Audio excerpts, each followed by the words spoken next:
আনিক হচ্ছে নিত্যকর্ম, সন্ধ্যা বন্দন আদি। আমাদের পরম্পরাগত সাধনা হিন্দুদের সে সন্ধ্যা বন্দন। আগেকার দিন এটাকে অগ্নিহোত্র বলতেন।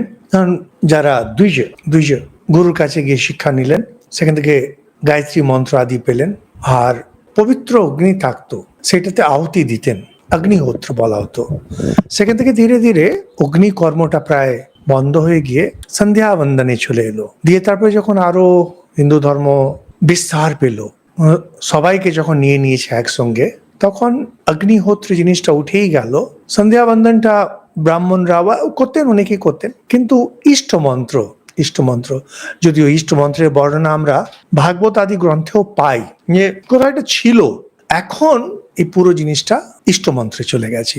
কিছু আছেন যারা পৈতে করিয়েছেন। এখানে পৈতে নিয়ে আমি আপনাদের বলি, পৈতের অধিকার কিন্তু সবারই, তা আগেও আমরা আলোচনা করেছি।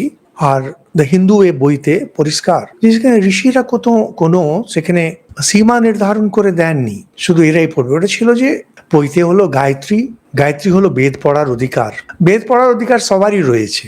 আগেকার দিনে সম্ভব হয়ে উঠতো না, সেই একটা বিদ্যার যে সংস্কৃতি সেটা ছিল না, সমাজে অভাব ছিল, পেরে উঠতেন না।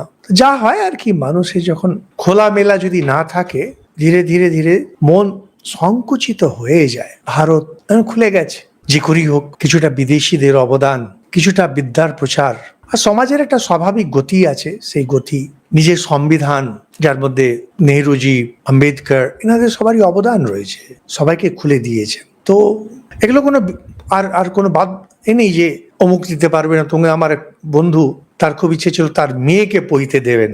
হ্যাঁ, নিষেধ নেই, আরামসে দিন। তো গেলেন এখানে পূজারীর কাছে, পূজারী করালেন, মেয়েকে পইতে দিলেন, তবে বললেন যে দেখুন, সমাজে এটা গ্রহণ করে না, এই একবার পরে এটাকে ছেড়ে দেবেন দয়া করে, গায়ত্রী মন্ত্রটা জপ করুন। কিন্তু তো ভদ্রলোক উনি একটু খুব বেশি খোলামেলা মেনে নিলেন। এই আহ্নিক, সন্ধ্যা বন্দন এগুলো সেই পরম্পরায় এসেছে।